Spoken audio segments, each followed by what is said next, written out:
Il existe un personnage religieux dont l'apparition se dessine et qui menace la vie future des êtres humains. Toutes sortes de théories circulent et il y a beaucoup de confusion à ce propos. Qui est-il au juste et que représente-t-il réellement? Il est possible de connaître la vérité à ce sujet. Les chrétiens en ont entendu parler et la Bible déclare qu'il va bientôt paraître. Il s'agit en fait de la personnification finale de celui que la Bible décrit comme l'Antéchrist. Mentionnons tout de suite que ce thème n'a rien à voir avec l'ésotérisme. Ce personnage puissant agira en arrière-scène de la plupart des grands événements qui vont frapper l'humanité de plus en plus. En fait, tout porte à croire qu'il soit présentement vivant et que les événements qui lui permettront bientôt de régner avec puissance se préparent actuellement. Au moyen d'une grande séduction et par des prodiges mensongers, il convaincra la plupart des gens, même les chrétiens, de le suivre dans ses entreprises. Puis il sèmera la mort et une destruction d'une ampleur encore jamais vue. Serez-vous parmi ceux qui pourront le démasquer? C'est possible, si vous tenez compte des signes permettant de l'identifier clairement. Restez à l'écoute.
Salut à vous.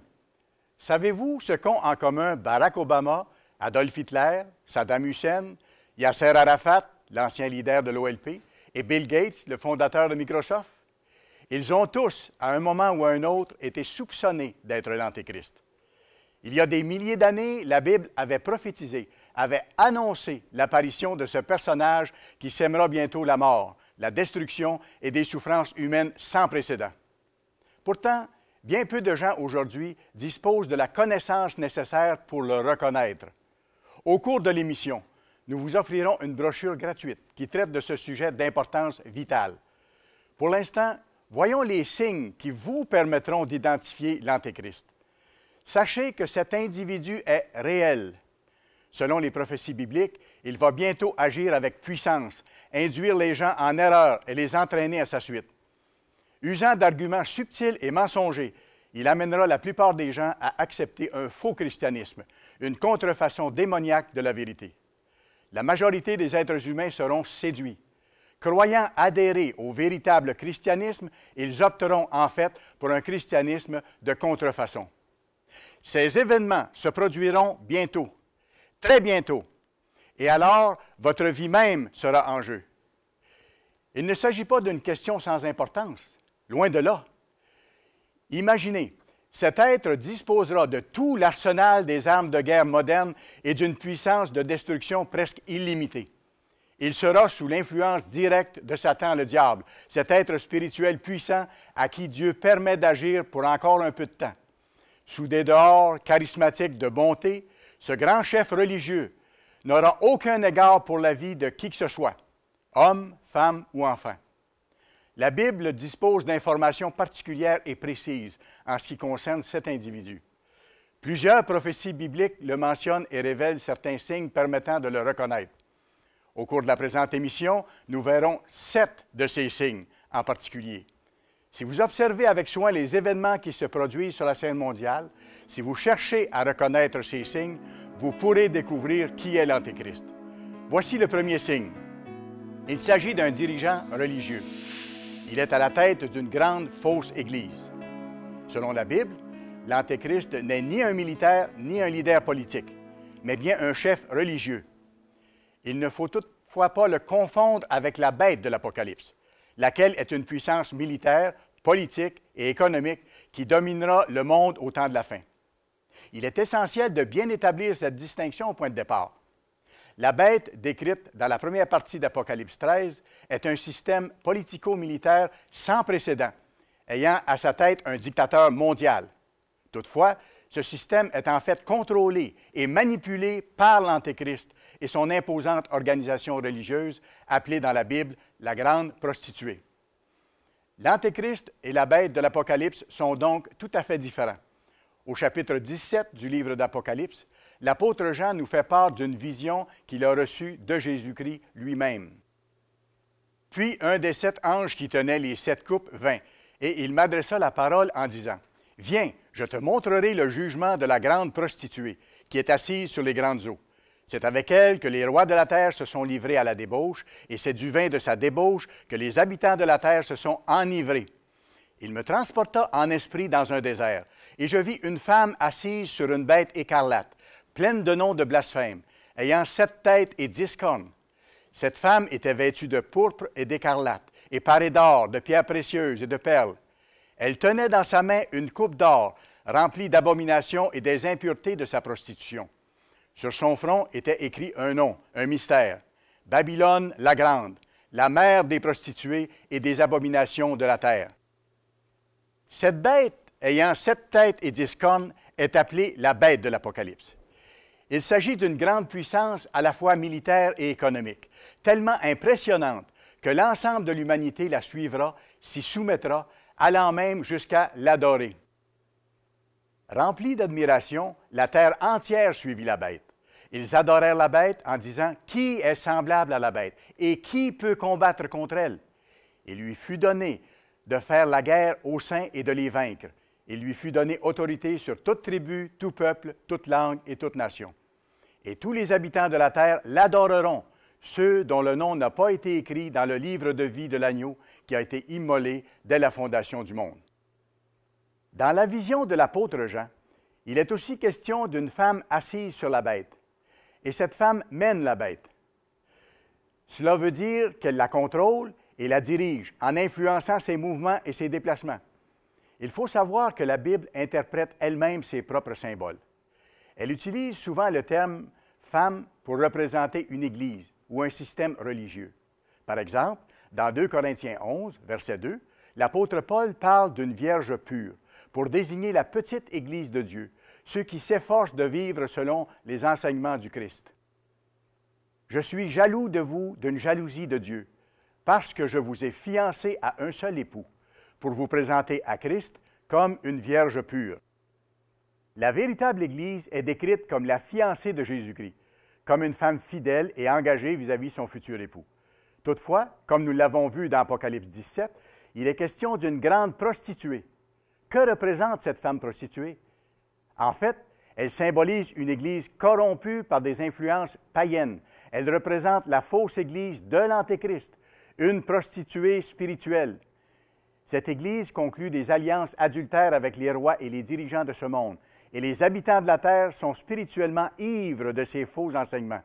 Il est écrit, « C'est avec elle que les rois de la terre se sont livrés à la débauche, et c'est du vin de sa débauche que les habitants de la terre se sont enivrés. » Rappelons-nous que l'Antéchrist est un chef religieux, un faux prophète. Il est la tête dirigeante de la grande prostituée, la fausse Église, assise sur la bête de l'Apocalypse. Comme nous l'avons dit précédemment, la bête est une puissance politique, économique et militaire. L'Antéchrist n'est pas la bête de l'Apocalypse. Il est plutôt celui qui l'influence, qui la guide et qui l'utilise à ses propres fins. Dans 1 Jean 4, versets 1 à 3, l'apôtre Jean qualifie cet Antéchrist de faux prophète. Il sera en effet le faux prophète, le puissant leader religieux, le chef d'une grande et fausse Église, jouant un rôle majeur dans les événements catastrophiques du temps de la fin. Nous parlerons bientôt des autres signes qui l'identifient. Mais j'aimerais d'abord vous offrir notre brochure gratuite intitulée « Quelle est l'identité de l'Antéchrist ?» Cette publication révèle en détail le sens des prophéties bibliques concernant l'Antéchrist. Elle nous apprend beaucoup au sujet de ce dirigeant religieux au pouvoir extraordinaire. Pour en apprendre davantage sur le sujet présenté aujourd'hui, visitez notre site Internet de www.mondedemain.org. Vous pourrez y lire ou commander la brochure « Quelle est l'identité de l'Antéchrist ». Cette publication gratuite examine les remarquables prophéties présentées dans les livres de Daniel et de l'Apocalypse et montre comment le monde entier sera séduit par l'Antéchrist. Notre site Internet www.mondedemain.org vous offre également des articles révélant les principes divins qui mènent à une vie abondante et heureuse, en plus de fournir une perspective unique sur les événements mondiaux, actuels et futurs. Pour lire, télécharger ou commander un exemplaire gratuit de l'offre d'aujourd'hui, utilisez le code réponse rapide apparaissant à l'écran. Vous pourrez également y lire ou télécharger notre revue « Le Monde de demain » et vous abonner à notre cours de Bible. Dans la première partie de l'émission, nous avons vu le premier signe qui permet de reconnaître celui qu'on surnomme l'Antéchrist. Nous savons maintenant, par la Bible, qu'il est un chef religieux. C'est le premier signe. La deuxième caractéristique particulière à cet individu, c'est qu'il aura simplement une apparence de christianisme. Il prétendra venir au nom de Jésus-Christ. Notez que Jésus-Christ lui-même nous a averti que plusieurs viendraient en son nom.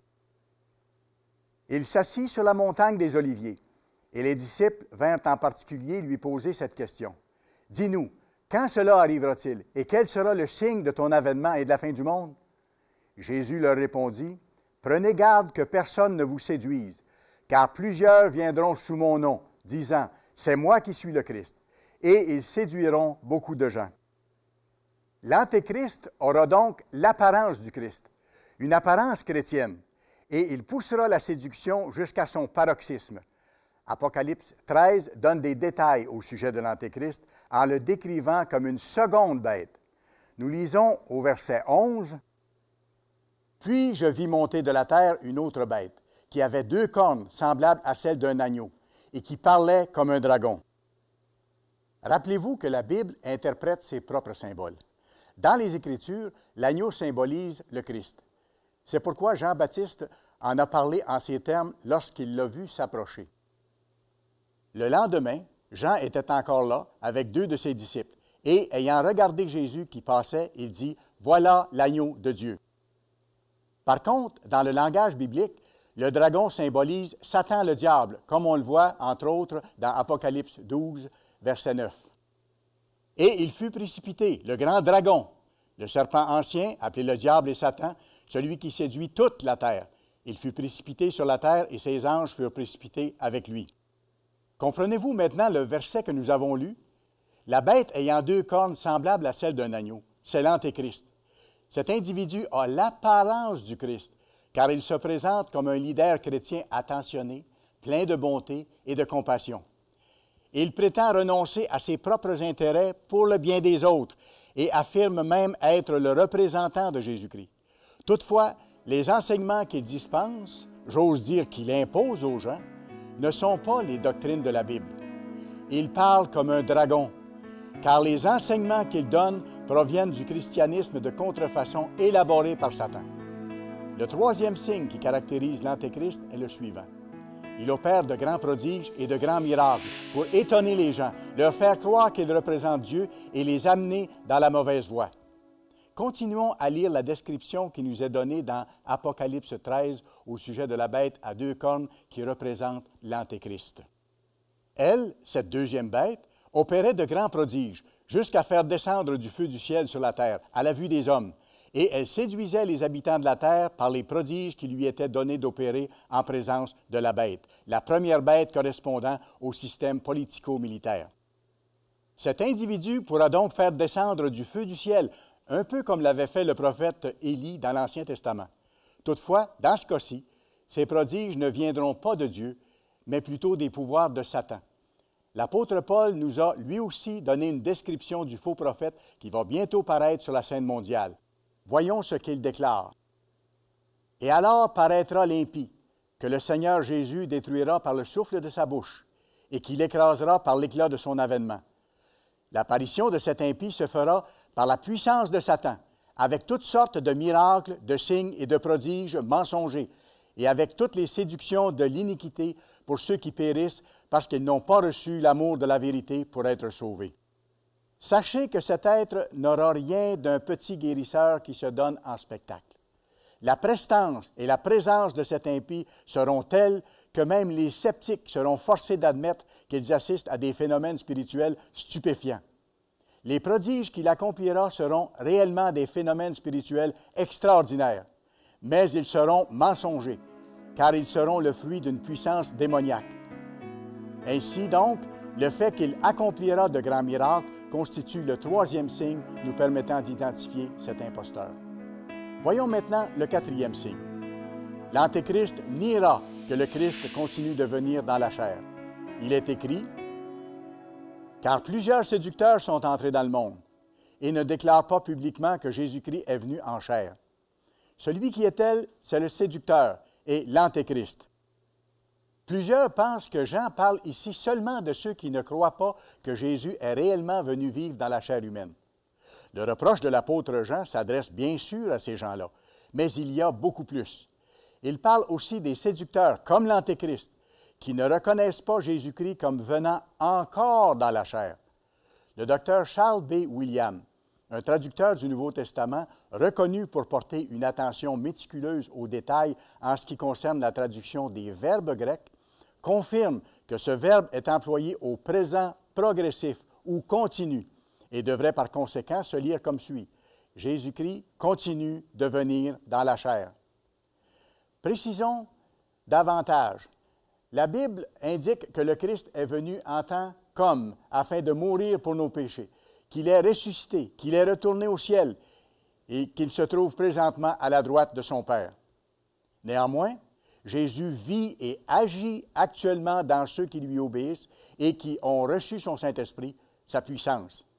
Il communique à ses disciples la force de résister au péché et d'observer les commandements de Dieu, les aidant par le fait même à développer le caractère divin. L'apôtre Paul explique clairement ce phénomène. « J'ai été crucifié avec Christ, et si je vis, ce n'est plus moi qui vis, c'est Christ qui vit en moi. Si je vis maintenant dans la chair, je vis dans la foi au Fils de Dieu qui m'a aimé et qui s'est livré lui-même pour moi. » Le Christ avait d'ailleurs décrit lui-même cette grande réalité lorsqu'il a déclaré « Si quelqu'un m'aime, il gardera ma parole, et mon Père l'aimera. Nous viendrons à lui, et nous ferons notre demeure chez lui. » Par la puissance divine, le Père et le Christ vivent littéralement dans les véritables chrétiens convertis et leur communiquent la force d'obéir aux commandements divins. Ainsi donc, le Christ vit maintenant dans les chrétiens convertis, les aidant à vaincre le péché et à développer le caractère saint. L'Antéchrist nie cette réalité fondamentale. Il s'agit là du quatrième signe nous permettant d'identifier ce personnage. Voyons maintenant la cinquième caractéristique de cet individu. L'Antéchrist rejette la loi de Dieu. Nous avons déjà vu qu'il est appelé l'impie, ce qui signifie celui qui méprise la loi, celui qui la rejette. Ainsi donc, l'impie rejette Dieu et sa loi. Dans sa lettre aux Thessaloniciens, l'apôtre Paul indique clairement que cet Antéchrist rejette Dieu et sa loi. Il est l'homme impie, le fils de la perdition, l'adversaire qui s'élève au-dessus de tout ce qu'on appelle Dieu ou de ce qu'on adore. Le prophète Daniel donne aussi certains détails précis sur cet individu. Il prononcera des paroles contre le Très-Haut. Il opprimera les saints du Très-Haut et il espérera changer les temps et la loi. Remarquez qu'il ne sera pas complètement sans loi. En fait, il changera la loi. Il méprisera la loi de Dieu en lui substituant une autre loi, une tradition de conception humaine. Il enseignera qu'il n'est pas nécessaire d'observer les lois divines, qu'il suffit simplement d'observer les lois et les ordonnances de sa propre religion à lui. Ainsi, les lois humaines, de même que toutes les traditions des Églises établies par les hommes, prévaudront sur les lois divines. Les calendriers faits de main d'homme et d'origine païenne vont prévaloir sur les jours saints et les fêtes décrétées par Dieu dans la Bible. C'est d'ailleurs déjà ce qui se produit. Cet impie qui espérera changer les temps et la loi va donc s'attribuer des prérogatives qui n'appartiennent qu'à Dieu seul. En vérité, Le monde qui nous entoure est déjà profondément affecté par ces enseignements. Permettez-moi de vous offrir de nouveau notre brochure intitulée « Quelle est l'identité de l'Antéchrist ?» Cette publication gratuite vous permettra de comprendre des aspects frappants de la nature et du rôle de ce personnage unique. Pour en apprendre davantage sur le sujet présenté aujourd'hui, visitez notre site internet www.mondedemain.org. Vous pourrez y lire ou commander la brochure « Quelle est l'identité de l'Antéchrist ?» Cette publication gratuite examine les remarquables prophéties présentées dans les livres de Daniel et de l'Apocalypse et montre comment le monde entier sera séduit par l'Antéchrist. Notre site internet www.mondedemain.org vous offre également des articles révélant les principes divins qui mènent à une vie abondante et heureuse, en plus de fournir une perspective unique sur les événements mondiaux, actuels et futurs. Pour lire, télécharger ou commander un exemplaire gratuit de l'offre d'aujourd'hui, utilisez le code réponse rapide apparaissant à l'écran. Vous pourrez également y lire ou télécharger notre revue Le Monde de demain et vous abonner à notre cours de Bible. Jusqu'à présent, nous avons vu 5 signes qui permettent d'identifier ce personnage spécial qui agira bientôt avec force sur la scène mondiale, celui que l'on nomme l'Antéchrist.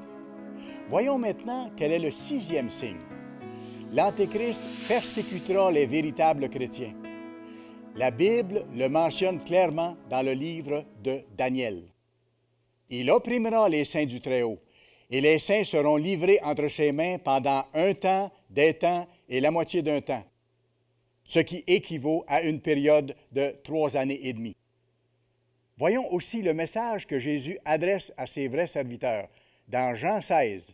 « L'heure vient où quiconque vous fera mourir croira rendre un culte à Dieu. » Rappelez-vous ce qui a été fait aux détenus des camps de concentration lors de la Deuxième Guerre mondiale. Ils étaient exterminés en grand nombre, comme des animaux. De quelle manière l'Antéchrist traitera-t-il le petit troupeau de Dieu, ceux qui obéissent et qui observent ses commandements? Apocalypse 12, verset 17, décrit la colère qui animera Satan dans les derniers jours. « Et le dragon fut irrité contre la femme, la vraie Église, et il s'en alla faire la guerre au reste de sa postérité, à ceux qui gardent les commandements de Dieu et qui retiennent le témoignage de Jésus. » Puis, au chapitre 13, il est question de la première bête, le système politico-militaire, qui se tourne contre les véritables chrétiens. Il est question aussi de l'Antéchrist qui, pour atteindre ses fins, reçoit le pouvoir d'animer l'image de la bête militaire pour qu'elle agisse selon ses volontés. Et il lui fut donné d'animer l'image de la bête, afin que l'image de la bête parle et qu'elle fasse que tous ceux qui n'adoreraient pas l'image de la bête soient tués. Il est donc clair que l'Antéchrist ne tuera pas lui-même les vrais chrétiens, mais il fera en sorte que la bête politico-militaire le fasse. Voici enfin le 7e signe identifiant l'Antéchrist. Ce personnage puissant va orienter le monde entier vers la dernière résurrection de l'Empire romain, cette puissance militaire et politique européenne dotée d'une force inimaginable. L'Antéchrist conclura une alliance Église-État avec ce système d'une puissance inégalée. Il y a plus de 2000 ans, certains se sont servis de la puissance de Rome pour mettre à mort Jésus-Christ, notre Sauveur. De la même façon, l'Antéchrist se servira du pouvoir de la bête de l'Apocalypse, l'Empire romain ressuscité, pour faire exterminer ceux qui observent les commandements de Dieu et qui refusent d'adorer l'image de la bête. Cette inquisition des temps modernes sera sans pareil. À partir des Écritures, nous avons vu 7 signes particuliers qui identifieront clairement ce personnage qui va bientôt se manifester et que l'on nomme l'Antéchrist. En résumé, ce sera un dirigeant religieux. Il se présentera sous l'apparence du Christ.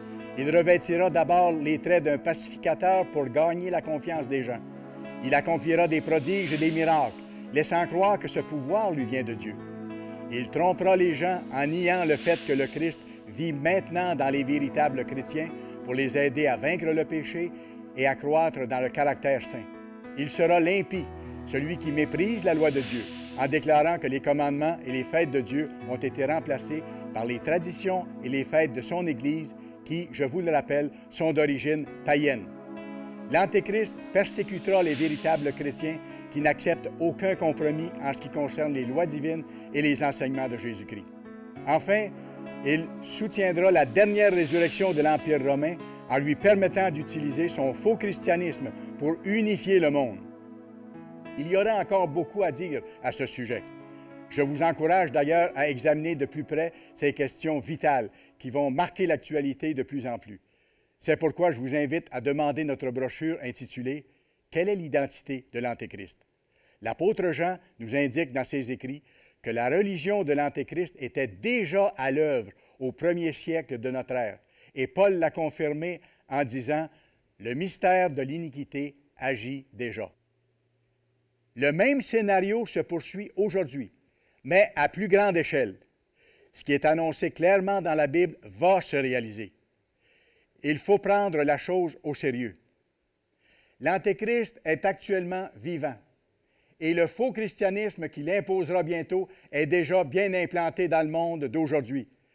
Mais Dieu réserve une récompense à ceux qui refuseront de se soumettre à l'Antéchrist et à son christianisme mensonger. Dieu protégera de toute calamité ceux qui s'appliquent de tout cœur à vivre conformément à sa volonté. Demandez notre brochure et voyez comment vous et les vôtres pouvez jouir dès maintenant des bénédictions divines. Joignez-vous à nous chaque semaine à l'émission Le Monde de demain. Nous continuerons de partager avec vous les enseignements de Jésus-Christ et la signification des prophéties du temps de la fin. Nous vous invitons à être des nôtres pour découvrir la perspective divine concernant les événements qui marquent l'actualité, les vérités bibliques et la vie chrétienne. Sur ce, je vous dis à la semaine prochaine. Même heure, même station. Pour en apprendre davantage sur le sujet présenté aujourd'hui, visitez notre site internet de www.mondedemain.org. Vous pourrez y lire ou commander la brochure « Quelle est l'identité de l'Antéchrist ?» Cette publication gratuite examine les remarquables prophéties présentées dans les livres de Daniel et de l'Apocalypse et montre comment le monde entier sera séduit par l'Antéchrist. Notre site internet www.mondedemain.org vous offre également des articles révélant les principes divins qui mènent à une vie abondante et heureuse, en plus de fournir une perspective unique sur les événements mondiaux, actuels et futurs. Pour lire, télécharger ou commander un exemplaire gratuit de l'offre d'aujourd'hui, utilisez le code réponse rapide apparaissant à l'écran. Vous pourrez également y lire ou télécharger notre revue Le Monde de demain et vous abonner à notre cours de Bible.